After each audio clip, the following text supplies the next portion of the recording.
첫 번째는 최근에 가장 큰 이슈가 이제 자영업자들이죠. 자영업 그 폐업 문제인데 이게 왜 자꾸 이슈가 되고 있냐면 우리나라 이제 소비가 굉장히 어려워요. 어렵고 여러분들이 이제 뭐 시내나 또는 번화가에 이렇게 저녁 때 나가보면 확실히 예전보다는 사람이 많이 줄었어요. 많이 줄었고 실제로 공실도 되게 심하고요. 강남역 같은 데도 약속이 있어서 가보면 이렇게 비어있는 상가도 되게 많더라고요. 공실도 되게 심하고 그다음에 뭐 이 상가, 특히 상가 같은 경우 공실 심하거든요. 자영업자들 폐업률도 뭐 사상 최대치고 그리고 문제는 자영업자들이 갖고 있는 부채예요. 이 부채가 자영업 부채 여기 이제 뉴스에 보시면 요 지금 1,064조 원이에요. 그러니까 1,000조였었는데 더 늘었죠. 1,064조 원 계속 늘고 있고요. 이 1,000조라는 그 부채가 굉장히 큰 거죠. 자영업자 부채 치고는 굉장히 큰 건데 이게 사실 가계부채의 절반 정도를 차지하는 거예요. 그러니까 우리나라 가계부채의 절반 정도가 자영업자들이 갖고 있는 부채인데 이 자영업자들이 굉장히 빠른 속도로 몰락을 하고 있다는 거죠. 그러니까 이거는 끝이 보이는 거죠. 결국은 이 1,000조라는 빚이 부채 부실화될 수 있는 이거는 뭐 부동산 PF 부실화하고는 게임이 안 되는 거죠. 그러니까 이런 문제들이 이제 앞으로 다가오고 있다. 그리고 현재 그 속도가 점점 빨라지고 있다는 게 가장 큰 문제고요.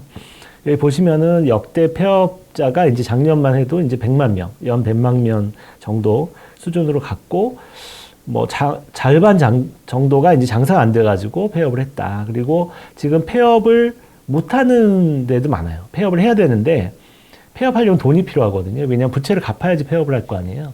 그러니까는 그래서 폐업을 못하는 사람들도 꽤 많은 걸로 알고 있는데 이거를 이제 정부에서 돈을 장기저리로 빌려줘서 폐업을 할 수 있게 도와준다고 하니까 앞으로 폐업은 더 많이 늘어나겠죠.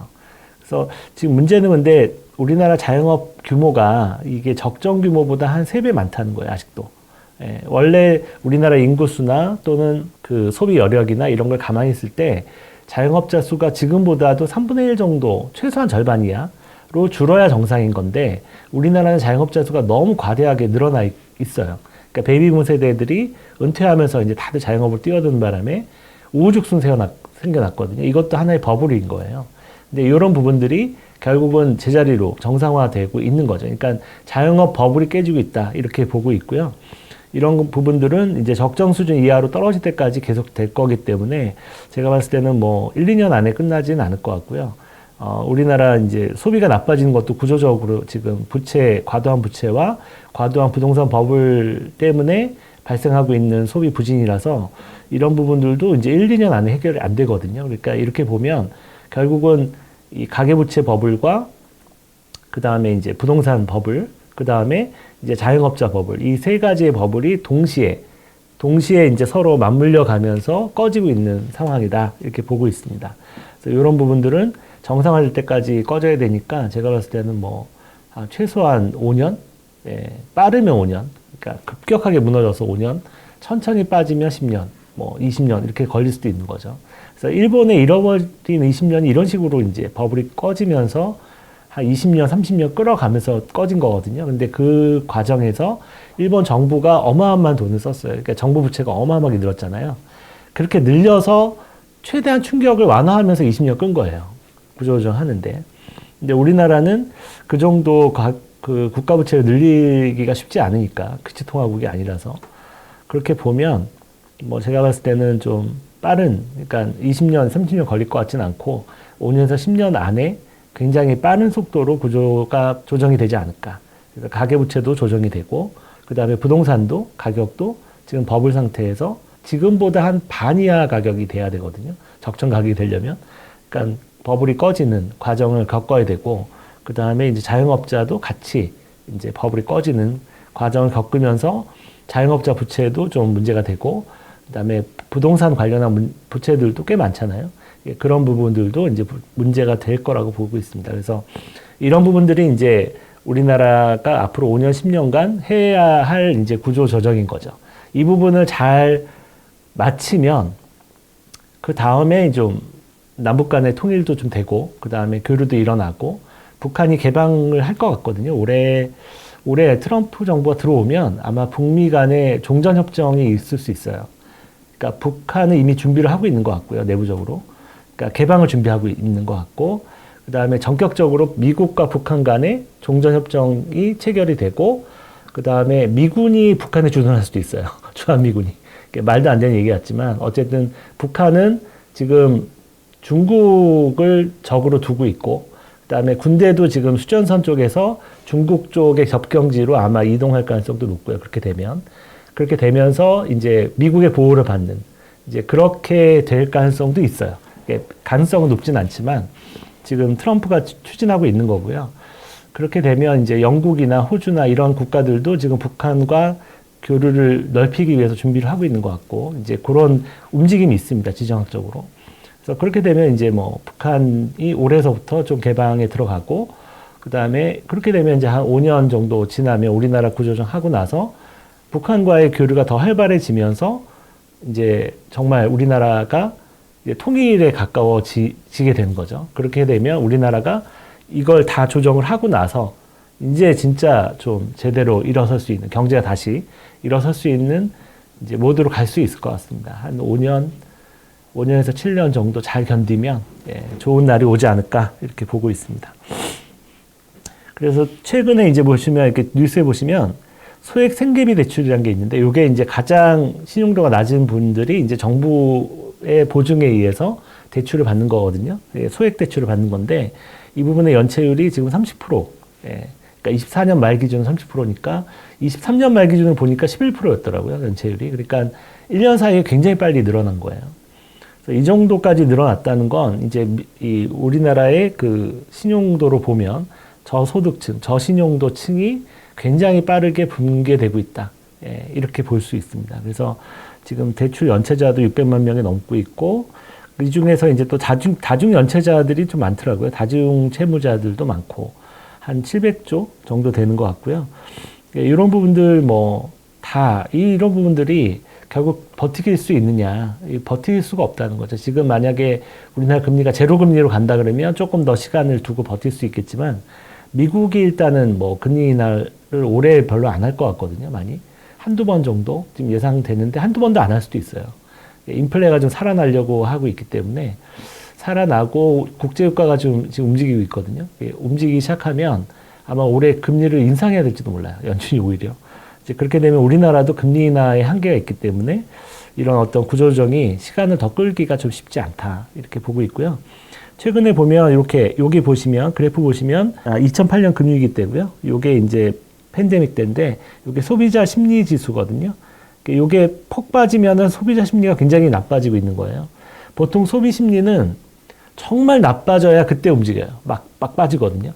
웬만하면 잘 안 빠져요. 웬만하면 잘 버티고 우리 소비 안 좋은 지 지금 한 2, 3년 됐는데도 잘 버텼잖아요. 버티다가 최근에 이제 급락하기 시작했거든요. 그래서 그만큼 지금 상황이 위기 상황이다. 내수로 보면 이제 이렇게 볼 수 있겠습니다.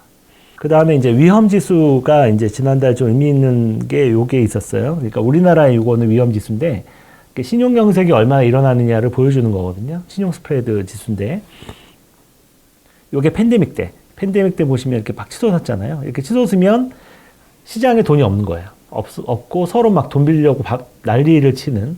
그래서 금리가 막 오르는 거죠. 빌리는 사람 많은데 돈이 없으니까. 그리고 이걸 신용 경색이라고 하는데 이런 스프레드가 올라가면 이거는 위험 신호예요. 위험 신호고 요게 레고랜드 사태 때예요. 그때 레고랜드 사태 때 난리였잖아요. 이때 이제 이렇게 치솟으면서 이제 부동산도 급락했고 이랬는데 지금 요게 조금 안정이 됐다가 최근에 다시 이 고개를 들기 시작했어요. 이렇게 골든크로스 나오면서 추세 돌았잖아요.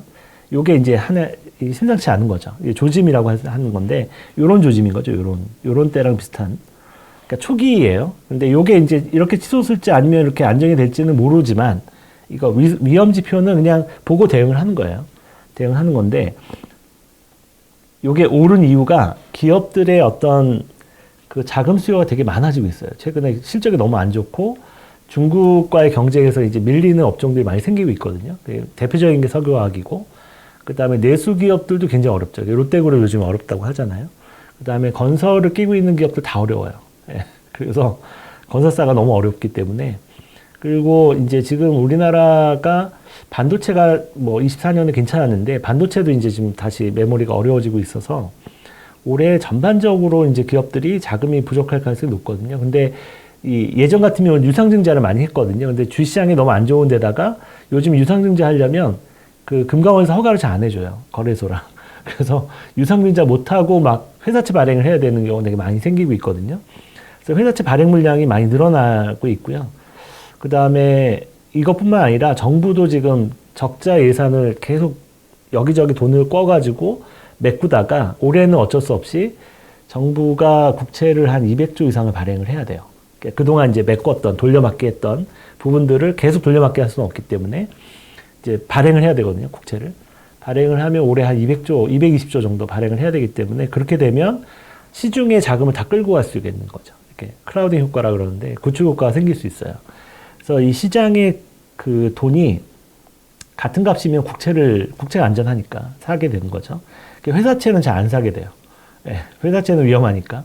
그래서 우리나라 또 올해 경기 침체가 또 심해질 가능성이 높아서 이게 요 스프레드가 또 한 번 치솟지 않을까 이렇게 생각을 하고 있습니다. 여러 가지 뭐 부채 부실 문제도 있고요. 이거를 이렇게 될지 안 될지는 뭐가 결정하냐면 제가 봤을 때는 경기도 있지만 부동산 가격도 되게 중요하거든요. 이런 거 치솟는데 만약에 저희가 예상한 대로 2022년에 1차 부동산 하락이 있었고 그 다음에 23년, 24년에 반등을 했고 그 다음에 25년에 2차 급락이 만약에 나온다면 저희 예상대로 만약에 나온다면 이거는 반드시 이렇게 치솟을 수밖에 없어요. 그러니까 자금이 확 딸리는 거죠. 왜냐하면 이 부동산 가격 하락 때문에 부실이 엄청나게 생기면서 사방에서 이제 돈을 메꾸려고 돈 찾을 거거든요. 금리가 높아도.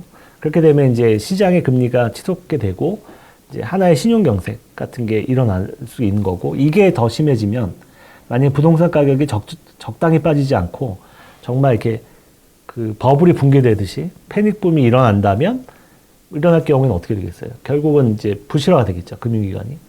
부실화되면 이제 이게 금융위기로 가는 거예요. 그러니까 신용경색에서 금융위기로 가는 거죠. 요 앞에는 신용경색만 있었지 금융위기까지는 안 갔거든요. 우리나라가 실제로 금융위기까지 간 거는 97년 IMF 때, 그 다음에 2008년 이제 리만 사태 때, 그 정도가 금융위기까지 갈 뻔했죠. 2008년에 우리은행이 그 해외에서 그 회사채 발행할 때 금리를 20%에 발행했어요. 제 기억도 나는데 그 정도면 이제 완전히 금융위기죠. 예. 그래서 그런 요 두 경우밖에 없었는데 아마도 요번에 발생할 수도 있지 않을까. 부동산 가격에 따라서 좌우되겠지만 어쨌든 위험성이 있습니다. 그리고 미국의 상업용 부동산 문제가 있다 그러지만 우리나라도 지금 오피스 빌딩이나 뭐 상가 이런 쪽 꼬마 빌딩 경매가 어마어마하게 쏟아지고 있거든요. 이 뉴스에 잘 안 나오지만 경매가 굉장히 많이 쏟아지고 있습니다. 공실도 심해지고. 자영업 무너지면 당연히 이제 공실도 심해지고 공실이 심해지면 상가 꼬마 빌딩 당연히 경매로 넘어오는 거고 이게 더 심해지고 이제 기업들도 힘들어지면 이제 오피스 빌딩 뭐 이런 것도 이제 가격이 폭락하게 되는 거죠. 앞으로 한 올해뿐만 아니라 그 올해서부터 해가지고 한 3년, 5년 정도 2028년, 30년까지는 그냥 나 죽었어 하고 부채 조정을 해야 되는 과정인 것 같아요. 예, 그 피하기는 좀 어렵고 이거를 더 이렇게 뒤로 미뤘잖아요. 지금 정부가 계속 미뤄왔는데 23년, 24년도 부동산에 돈을 엄청나게 넣으면서 수요를 일으켰잖아요. 특례 보금자리로 뭐 이런 걸로. 근데 이런 걸로는 이제 이 추세를 돌리기는 어려울 것 같아요. 이제 거의 한계까지 다 와가지고 제가 봤을 때는 저희가 늘 얘기하는 거지만 이제 앞으로 한 4, 5년간 우리나라는 이제 자영업 버블 무너지고 부동산 버블 무너지고 가계부채 버블도 축소되는 거죠. 디레버리지 일어나면서 굉장히 많은 가게들이 파산을 할 거다. 이렇게 보고 있습니다. 그래서 그 어려운 시기를 잘 넘기고 정부가 부채를 좀 내야 돼요. 이거는. 그러니까 민간의 부실이 생기는 거잖아요. 이건 방법이 없어요. 이거를 니네가 알아서 해. 이렇게 하면 큰일 나거든요. 이때는 정부가 부채를 내서라도 정부가 막아야 돼요. 정부의 부채로 이전을 해야 되는 거죠. 가계 부채, 민간 부채를 정부의 부채로 이전을 해가야 돼요.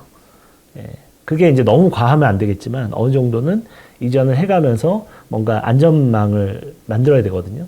그런 부분들을 정부가 할 거라고 보고 있습니다. 일단 우리나라는 인디케이터 꺾였고요. 다 이렇게 보면 인디케이터 꺾일 때 다 고점이잖아요. 요거는 조금 고점이 늦게 나왔고 이거는 뭐 한참 늦게 나왔죠. 이런 경우는 좀 드문데 요거는 거의 고점이 맞았고 이때도 거의 맞았고 지금도 거의 맞을 가능성이 높죠. 꺾였는데 이미 많이 꺾이고 있잖아요. 요거는 우리나라 경기 흐름을 많이 보여주고 있는 지표예요. 그래서 경기가 꺾이고 있다. 그러면은 주식이 좀 어렵겠죠. 예. 바닥이 어디냐가 관건인데 바닥은 저희는 2100 정도 코스피 기준으로 2100 정도로 바닥으로 보고 있는데 지금 2400 정도 언더면 싼 거예요. 예, 주식이 싼 건데 싼데 문제는 이제 이 모멘텀이 이제 꺾이기 시작했다는 거 경기가 이제 꺾였는데 벌써 2400이 왔다는 건 2400 이하로 훨씬 더 밀릴 수도 있다는 얘기거든요. 그래서 저희는 2100 정도까지 보고 있습니다. 여기서 여기까지는 2100에서 2400까지는 저평가 구간이지만 2400이 바닥이냐 2100이 바닥이냐는 뭐가 결정하냐면 뭔가 여러 가지 사건들이 결정을 해요. 근데 우리나라는 만약에 부동산이 2차 하락이 일어나면 금융부실이 확 번지기 때문에 이런 부분들이 리스크로 반영이 일단 될 거라고 보고 있고요.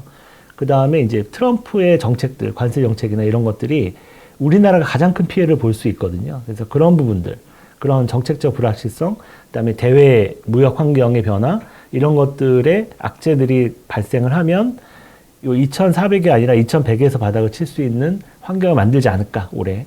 그래서 이미 이제 이게 꺾이는데 이미 2,400까지 내려왔다는 건 이미 그런 부분들을 반영하는 게 아닐까 생각이 듭니다. 그래서 저희는 2,400 언더면 바닥인데 2,400보다는 2,100 정도에 가깝지 않을까. 올해 바닥이. 시장의 저점은 2026년 가을 정도가 경기 사이클 바닥이거든요. 이게 이렇게 도는 게 26년 가을 정도거든요. 그러면 6개월 전이라고 보면 올해 연말 25년 연말 정도가 바닥이 나오지 않을까. 우리나라 사이클상 우리나라 코스피의 바닥은 올해 연말 정도가 되지 않을까 생각이 듭니다. 빠르면 가을, 늦으면 연말, 이 정도. 그리고 그때 한 2100 정도가 바닥이지 않을까. 2100에서 200 정도. 그렇게 보고 있습니다. 그래서 올해는 국내 증시는 조금 조심하시는 게 좋지 않을까 생각이 들고요. 이렇게 우리나라 이렇게 지금 사이클이 이렇게 예상이 되는데 그러면은 우리나라 코스피도 지금 꺾였는데 이렇게 되지 않을까 생각이 들어서 한 올해 하반기 말 정도, 가을 정도 이후까지 보고 계시다가 우리나라 증시 투자하실 거면 올해 4분기 정도에 이제 봐서 이제 우량한 기업들 많이 떨어진 거 있으면 조금 사셔도 되겠습니다.